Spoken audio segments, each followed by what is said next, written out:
खुनु बरबादनि खोथा गैया सासे 18 बोसोर जानाय सासे सेंग्रा सिख्लानो दिनै भट होनायनि मोन्थाय होबाय देट मिन्स मा बे सायख'नो हानाय गोहो दङ सायख'नो हानाय गोहो दङ जे आं सोरखौबा भट होगोन आं ट्रेक्टराव होगोन बा नांगालाव भट होगोन बे सायख'नो हानायनि गोहोखौ बेनो होदों ओंखायनो बे माने गावनिबो जिबनखौ बरबाद खालामनायनि खोथा गैया बेवहाय बे गाव डिसाइड खालामना फैदों बे जे फार्स्ट बे बिदि बोसोरथाम बोसोरब्रै बोसोरबानि उनाव प्रमद बर'आ सरकार थाबाय थायोबा आं बिए पास जाखाना साख्रि मोनहैनाय नङा आं एम ए पास जाखानानै बेयाव थिखा थिखि बेबो मावहैनो हानाय नङा गथ'फ्रा दिनै डिसिसन खालामदों गतिके आं दिनै 18 बोसोर जाबाय आं दिनै 20 बोसोर जाबाय आफ्टार 5 इयार्स आफ्टार 2 इयार्स आं बेहाय कन्ट्रेक्टर मावहैनांगोन साख्रि मावहैनांगोन माबा मोनसे खामानि लानांगोन आङो बिजनेस मावनानै जानांगोन आङो बेखौ बिथांमोना दिनै डिसाइडसो खालामदों जे after 2 years after 3 years after 5 years जाहाथे जोङो मोनफा मोनफा खामानि लानानै जोङो जोंनि भबिष्यतखौ उज्जवल खालामनो हायो केरियारखौ दानो हायो जोंनि गथ' गथायखौ जों फोथांलांनो हायो बिथांमोना दिनैनो साग्रिद जादों बाथ्रायाव बुंनाय दं टुडेस हार्भेस्ट डिपेन्ड्स आपन टु माने टुडेस माने हार्भेस्ट डिपेन्ड्स आपन माने यु हेभ टु डु टुडे फर टुमरो नङा होमबा नों दिनै मा मावगोन नोङो दिनैनि फिथाइखौ दिनैनो मोनानो दा ओंखायनो बे माबा मोनसे खेथि मावोबा माइ मावोबा मास मोनथामनि उनावसो फिथाइ मोनो नङा होमबा नों बिफां फांसे गायोबा 5 बोसोरनि उनावसो फिथाइया थायगोन गय बिफां गायोबा 6 बोसोरनि उनावसो फिथाइ थायगोन दा बिथांमोना दिनै फिथाइखौ दिनै बिफांखौ गायनानै गालांखानो नागिरदों 18 बोसोर जानाय लोगो लोगो बे 5 बोसोराव बे फिथाइ थायहैनांगोन बेखौसो खालामनो नागिरदों रावनिबो जिबन बरबाद खालामनाय गैया खोथा गैया बे गथ'फ्रा बे लाइमोनफ्रा गावसिनि भबिष्यतखौ दालांनो थाखायसो पार्टियाव हाबदों बिथांमोना जाहाथे भबिष्यत दानो हायो बेनि थाखायसो बेहाय प्रमद बर'आ बायदिसिना मुं होनो हागौ बाथौ खेराइ रेजर्टआव जौ लोंहोदों मादों बुंनो हागौ डिजे दामनानै मोसाहोदों होनो हागौ बिनि खुनु खोथा गैया जोंनो इन्टारटेनमेन्टबो नांगौ नङा होमबा इन्टारटेनमेन्टबो नांगौ दिनै बेंगलफ्राव गुवाहाटिफ्राव बिराद रेजर्ट दङ बेवहायबोथ' बेफोरबायदि प्रग्रामफ्रा जायो दिनै बिथांमोना माबा खथि जादों नामा माबा खथि जादों दा बे हिंसासो प्रमद बर'आ हिंसा खालामदों दिनै बियो गाव सिफ जानानै साबसिन मानसिनि खामानि होनो हायाखै दा बे हाग्रामा महिलारि बायदि रेजर्ट बानायनानै 50-60 जन 100 जन मानसिनि खामानि होदों सोरबा वेटारनि सोरबा कुकनि सोरबा सिकिउरिटिनि खामानि होदों बिराद मानसिफ्रा एंगेज जागासिनो दं दिनै बेवहाय बेखौ मेगनसो सादों बे मेगन सानानै बुंनाय बाथ्रा खुनु लाइमोननि जिउआ बेहाय नस्थ' जाया बरंस' बे लाइमोनफ्रा गावसिनि जिउखौ खोमसिनिफ्राय सोराङाव लाबोनोसो दिनै मोनसे जागरन जादों आरो दिनै फैबावगोन आरो दिनै 13 तारिखआवबो जयनिं जागोन 14 तारिखआव जयनिं जागोन 17 तारिखआव जयनिं जागोन 21 तारिखआव जयेन जागोन हाजार हाजार लाख लाख लाइमोनफ्रानो जयनिं जानो नागिरदों बेहाय बिथांमोना गावसिनि जिबनखौ दानोसो फैनाय एमपि इलेक्सना सफैगासिनो दङ मास मोनथामसोल'सै बेनि गेजेराव दिनै एमपि इलेक्सना जासिगोन दा बेनि थाखाय जोंनि बिपिएफ पार्टियाबो साखाफारा जानानै दङ आरो गोबां जों जयनिं हाबाफारि खालामबाय दा बे 3 बोसोराव इउपिपिएल सरकार मोनसे परिबर्तननि नाम लानानै फैदोंमोन मोनसे सोलायनाय लाबोगोन लाइमोनफोरनि आखाइ आखाइ खामानि होगोन साख्रि बाख्रि होगोन होननानै नाथाय दिनै बिथांमोना बे बिथिङाव फेलें जादों जायनि थाखाय दिनै गोबां रोजा रोजा बर' लाइमोनफ्रा आरो गुबुन गुबुन हारिनि लाइमोनफ्राबो दिनै इउपिपिएलखौ मोजां मोननानै जे बिथांमोना हाबदोंमोन बै समावहाय दा बिथांमोना नागार दिनै बिपिएफ दलावसो जयेन जाफिनगासिनो दङ दिनै बेखौनो बुजिनो हायो जे दिनै पावार गैया बिपिएफआ गभर्नमेन्टआवबो गैया जों प्रमद बर' सालायबाय थादों नाथाय माब्रै जोंनि बिपिएफ दलाव हाबफैखो बे माने सिन्था खालामनांगौनि दिनै दरखार बिथांमोना हाजारखि जोंनाव हाब्रु सारा मानो बिथांमोना गावसोरखौनो फोसाबनानै लाथों माने दिनैहाय बिथांमोना बायदिसिना बुंबाय थायो माबा रेजर्टआव जोंनि लाइमोन सेंग्राफोरखौ फरायसाफोरखौ लांनानै जौ लोंहोहैदों जयेन खालामहैदों बेबादिनो जेबो बेहाय माबा गैया दिनै फरायसाफ्रा दिनै जायफोर 18 बोसोर जाबाय 18 बोसोर जानाय लोगो लोगो भट होनो मोनो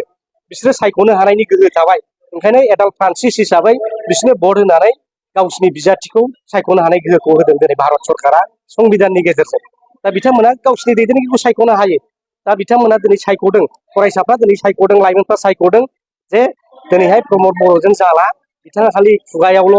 दिनै गोथाव गोथाव बाथ्रा बुङो नाथाय खामानियाव मोनसेबो गैया दिनै साख्रि बाख्रिखौबो नेयै नेनानै आंगायलांबाय डिसेम्बर होनो डिसेम्बरा जोबलांगासिनो दङ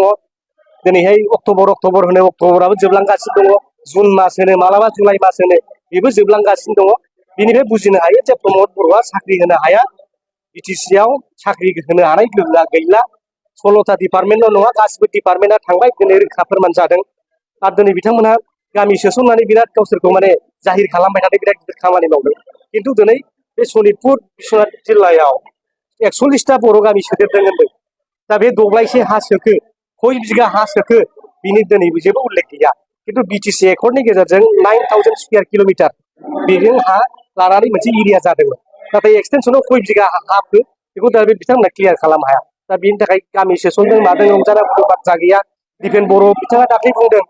जे बिटिसिया बिटिसि थागोन बिटिआरआ पावारफुलसिन जागोन मा मिनिं जाखो जेबोथ' माने गावनो बिथाङा गावनो क्लियार नङा दा बिटिसि हिसाबै सालायदों ना बिटिआर हिसाबै सालायदों बिथांमोना गावसोरनो क्लियार नङा माने बिटिसिया बिटिसियानो थागोन बिटिआरआ पावारफुलसिन जागोन मा होननाय जादों बेलाय खिन्थु रायजोआ बिटिसि जोंना बिटिसि रायजो दा बिटिआरआ मा बिटिआरआ जाबाय मोनसे काउन्सिलनि गाहायावसो काउन्सिलासो देरसिन काउन्सिलनि सिङावसो रिजन जानो हायो बेखौ 6 सिडुलाव अलरेडि लिरनाय दङ बिथांमोना बेखौ बुजिनोनो नाजायाखै संबिधाना मा बिथांमोना 6 सिडुला मा बुजिनो नाजायाखै दा बेहाय दिनै 41टा गामि सोनानै दिनै बिटिसिखौ मोनसे सेटेलाइट काउन्सिलनि मदआवसो लांनो थांगासिनो दङ ओंखायनो जों खावलायदों कन्टिगिउटि जानांगौ बाउन्डारिया माजबाटनिफ्राय ओरै फासनि दैनिफ्राय कन्टिगिउटि जालांनांगौ दा 41टा गामि सोदों बे कन्टिगिउटि जानांगौ समस्थिया बेखौ माने लाजोबनांगौ बेहाय उदालगुरि डिस्ट्रिक्टजों बेखौ मार्चाप खालामनांगौ बेसो जानांगौ बाउन्डारि थानांगौ बेहाय खय बिगा हा हाबदों बिनि दिनै डिक्लारेसन दागौ बाउन्डारि डेमार्केसन नांगौ जों होमबासो जों बेहाय गोजोननो मोनगोन नङाब्ला बे नोङो रंजानायनि नामाव रंजानानै एथम गावनानै अमा बेदर जालायनानै जेबो मिनिं थाया दा जोंनि बिपिएफ दलआ दिनै शक्तिशालि जों हारसिङैनो गेलेगोन रावजोंबो लोगोआव थाया जों हारसिङै देरहागोन दरं उदालगुरियावबो देरहागोन आरो क'क्राझार देरहाखागोन बे मोनसे रोखा दिनै रोजा रोजा बर' सुबुंफोरजों लोगोसे बिजेपिआव थानाय मुस्लिमफोर बेंगलिफोर राजबंशिफोर सावथालफोर गरखाफोर गासैबो बिपिएफआवनो हाबजोब्बाय जोङो दिनै जयनिं प्रग्राम खालामगासिनो दङ दिनै 13 तारिखआव जोंहा मोनसे पाब्लिक मिटिं जागोन फकिराग्रामाव 14 तारिखआव उल्टापानि सरलपारायाव मोनसे जाबावगोन बेबादिनो गोबां जयनिं हाबाफारि दा दिनैहाय कुसुगावआवबो जागोन रङियाव जानो थांगासिनो दङ आरो दिनै उदालगुरि बेवहायबो जानो थांगासिनो दङ दा बेबादिनो रोजा रोजा दिनै बिटिसिआव थानाय रायजो राजाफ्रा दिनै बिपिएफखौ नांगौ बे मोनसे बार बारदों आरो बे बारखौ रावबो हमथानो हानाय नङा दिनै दैबाना गोजां बोथोरबाबो जेरेखम दैबाना जायो बेबादिनो दैबाना जानानै लोमसाव होगोन खुनु इउपिपिएल होननाय खुनु माने बेहाय बिजेपि होननाय राजनितिक दलाव गसंथानो हानाय नङा बेबादि स्पिडआव जों खामानि मावगासिनो दङ दा बेहाय माने सोरबा प्रमद बर' बुंनाय सोरबा राकेश ब्रह्म बुंनाय सोरबा फेरेंगानि बुंनायाव जों जे माने फावसायनानै थागोन जों जे उनफिनगोन बिथांमोननि गाज्रि राव बुंनायाव रायजोफ्रा जे गलिगोन बिपिएफखौ गाज्रि बुंनायाव रायजोफ्रा जे बिथांमोननि बाथ्रायाव जे इउपिपिएलआव गोजोमहाबहैगोन दिनै बे जाला बिथांमोननि ट्रेक्टरा अलरेडि पामचार जाबाय ट्रेक्टराव बिथांमोना मबिल सोनो हाला सार्भिसिं खालामनो हायिनि खुनुरुखुम नैबे माबासिम गावसिनि ट्रेक्टरखौ 2025 सिम थिरिं बिरिं नारनानैबाबो स्टार्ट होनानै सालायनो हागोन बिनि उनावहाय बिथांमोननि ट्रेक्टरा सोलिला आरो बे सेमि फाइनाल 2024 बे सेमि फाइनालाव जों देरहागोन फाइनालावथ' आरो बुंनांला जों आरामसे फेयार प्ले जों गेलेनानै देरहासारनो हागोन हारसिङै सरकार दानो हागोन जोङो 2024 सानै एमपि देरहानानै जोङो सासे केबिनेट मन्थ्रि बिगोन भारत सरकारा जायखिजाया इन्डिया फैयो ना एनडिए फैयो जों मोनसे केबिनेट मन्थ्रि बिगोन आरो 2025 जोङो बिटिसिआव हारसिङै सरकार दानानै जोङो लाइमोन सेंग्रा सिख्लाफोरनो आखाइ खामानि होगोन सरकारि साख्रिबो होगोन टिका टुक्लिबो होगोन जोङो खामानि मावनो होगोन दानि बायदि प्रमद बर' बादि बिटिसिनि लाइमोनफोरनो खामानि होआलासे होनबा माबानि